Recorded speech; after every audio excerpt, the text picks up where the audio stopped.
Good morning, ladies and gentlemen. How are you doing? Welcome back to the 20th video in our Algarve Unlocked series of videos. 50 videos, all about the Algarve, town by town. And today we're going into Aljezur. Now, Aljezur, the fascinating thing about Aljezur was that it was one of the major outposts of the Moorish Empire. I'll tell you all about the Moorish Empire. I'm going to tell you, we're going to jump down into Aljezur and show you what it's like to live in Aljezur, what it's like, where you can get all your medical, your stuff, and see if people actually can live out here on the wild west coast of the Algarve. Aljezur.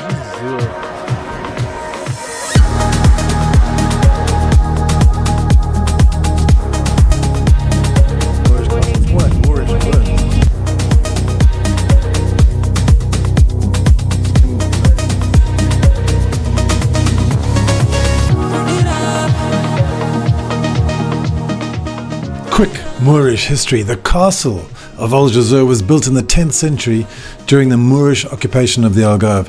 It remained an important defensive and administrative stronghold until the Christian conquest in 1249 under King Afonso III, breaking, 9, 10, 11, 12, 13, it's like 500 years of Moorish rule.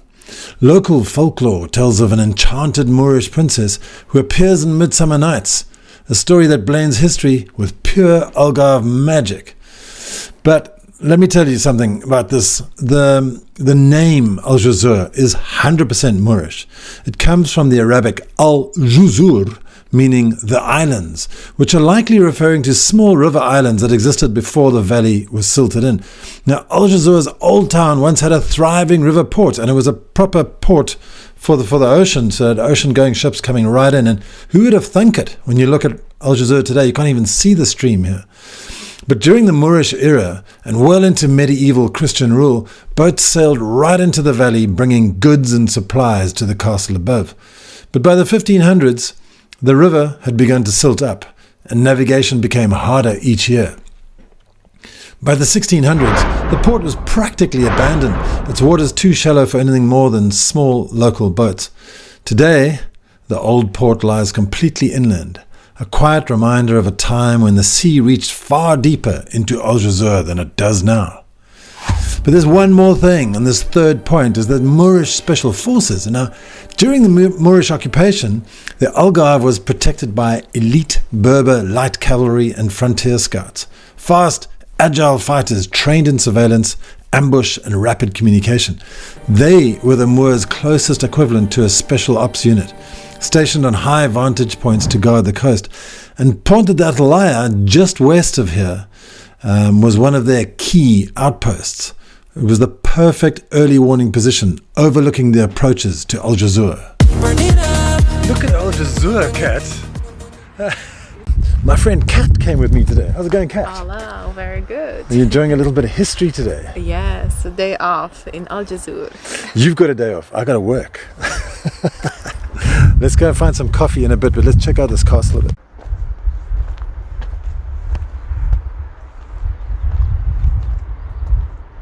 Okay, castle tour. Wait, we've done that already. I told you about the Moorish history of this place, but there's lots more, so go and dig up some stories on your own. Now, location. Where is Aljezur?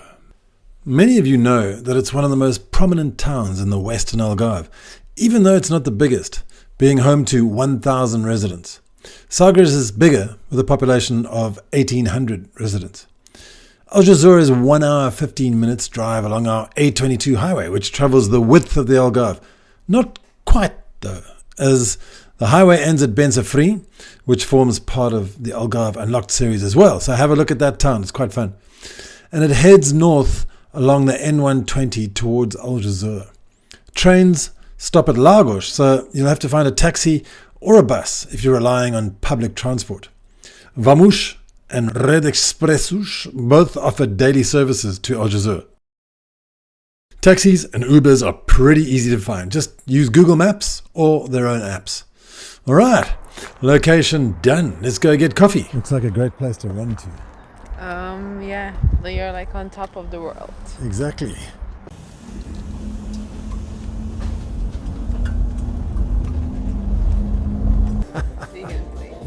vegan place.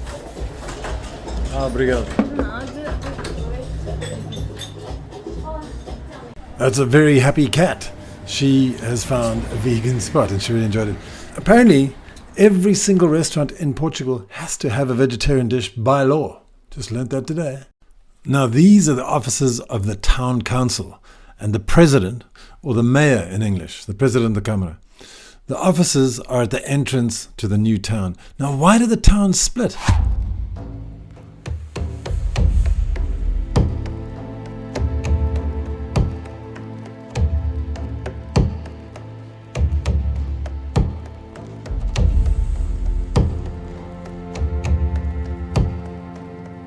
Aljezur split into two distinct parts, the old hilltop town and the lower new town, because of a natural disaster and the practical need to rebuild on safer, flatter ground. The 1755 earthquake changed everything. The hillside was devastated, homes collapsed, and rebuilding on the steep, unstable slopes no longer made sense. So, slowly, families crossed the river and began again on flatter, safer ground. By 1809, a new parish church rose in the valley, anchoring what became the new town, while the old medieval streets remained on the hill behind it. And that's how Aljezur became the two-part town we know today.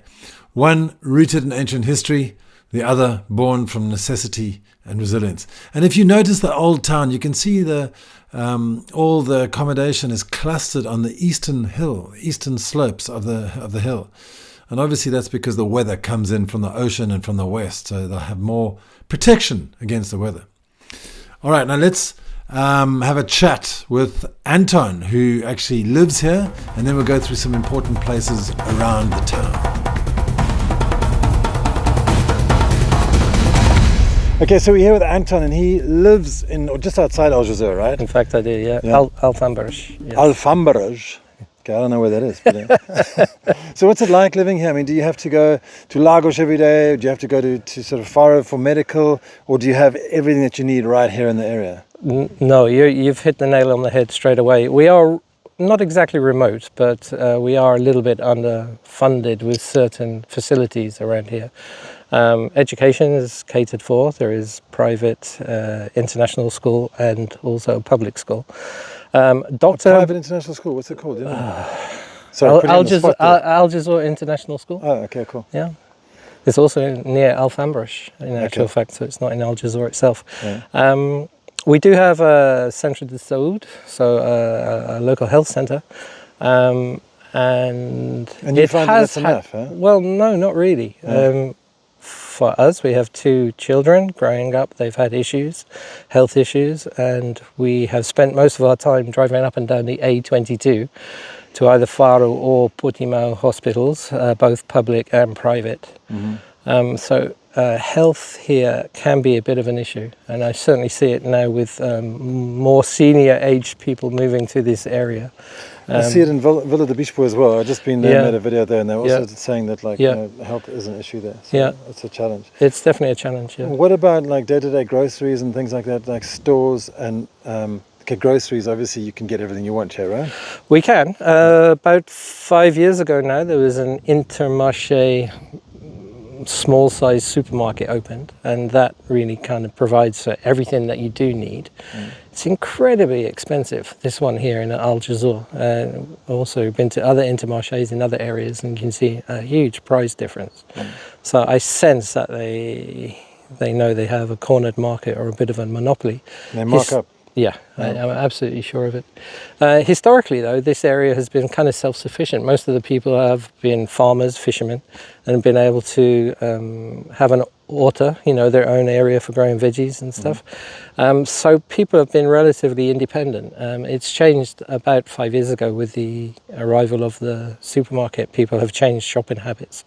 So, yes, you can shop here, but a lot of people still go to Lagos, do like a big monthly shop, weekly shop, and of course online has changed the environment as well. We've started to shop online recently as well. Okay, and you get stuff delivered here quite quickly, huh?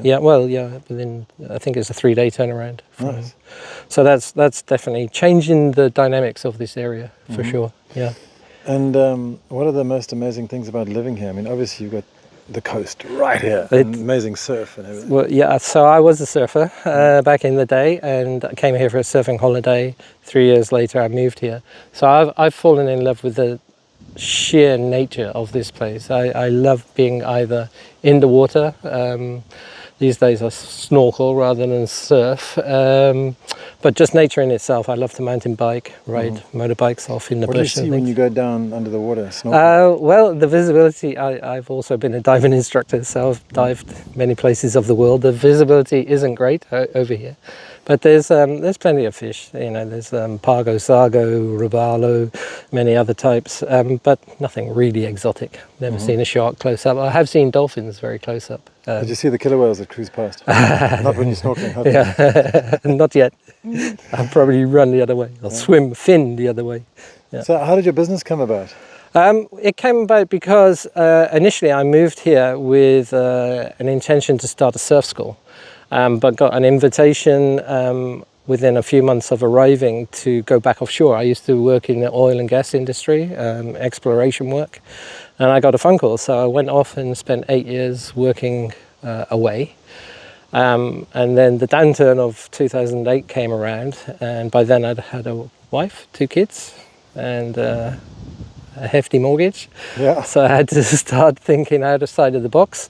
Didn't really want to go down the route of surf school, but as I'm quite keen on walking, bicycling, hiking, climbing, all these other factors, I decided to get into that area of tourism. So I've started a tourism business, a very small one. Sounds so easy. I started a tourism business. And I know it's not, because I also started a tourism business, and it's got a lot of stuff to get through. Yes, it's not. But yeah, we can talk easy. about that another day. I mean, it'd be really nice to have you on the podcast. And Sure, we could yeah, sit I'd love down to. and just have a long Yeah. half an hour chat about life out in the Well, Wild West. 22 years of living here, I'm still in love with the place. It's definitely got some issues. Things are changing very quickly in this area. But it's Aljezur, I find very, very welcoming. Everybody's always been very, very nice here. And I really do feel it's home. 22 years later, it's home. Sure, yeah. Yeah. Well, congratulations. Beautiful home to have. Thank you.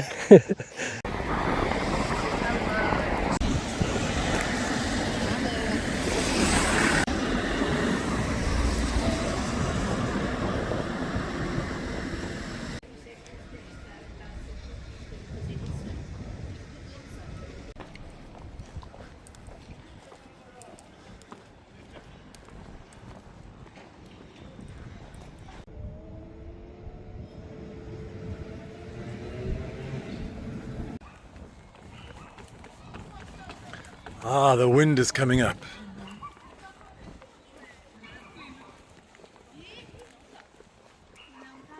Can you hear the little dog yapping? Yeah. You want to grab some figs?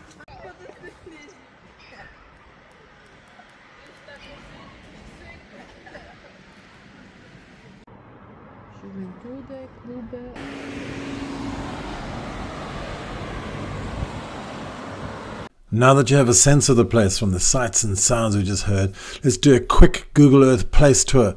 Now, the churches mark the history of the town. Igreja de Misericordia in the old town, and the newer Igreja Matriz de Aljezur with a wonderful square lined with restaurants. We've talked about the Camara's offices. The fire station, or Bombeiros, is an important building, along with the basic government school of Aljezur. There was an international school, as Anton mentioned, but last I heard it had been closed by the educational authorities.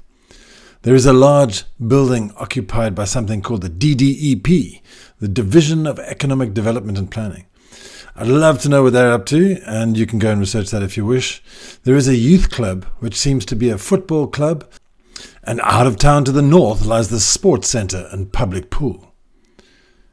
Back in town, there are so many cool places like Moajing. It's a chilled out lounge cafe with events and stuff, and they also do a few yoga things, and Roots Cafe restaurant where we went for a coffee with Kat. A host of museums scattered around the old town. Surprisingly, there's like 3 or 4. But check before you go to see if they're open, because Monday's always a bad day. Get a cafe and a pastry at the Café do Mercado or Café de Ponte on the western side of the river. Need ice cream? There's a Gelateria Vicentina, and you can grab brunch over the river at Coyo Specialty Coffees. Now that's not a totally intensive look. It's just to give you a little outline of the area. And obviously off to the east is the industrial area, and there's some residential areas scattered around. That gives you an idea of what it's like to live in Aljezur. Now, obviously, you need to get out there and go and see if you're very keen on this whole place. So we do run tours, and if you like, we do relocation tours specifically aimed at people looking to live.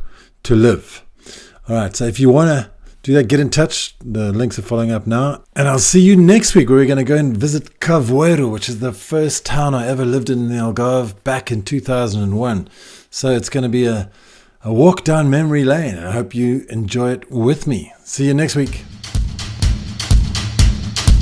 AlgarveAddicts.com. We'll see you next week, but if you need any help relocating to the Algarve, click through to our website, AlgarveAddicts.com. We offer tours, immigration assistance, long-term rentals, and we can buy your house.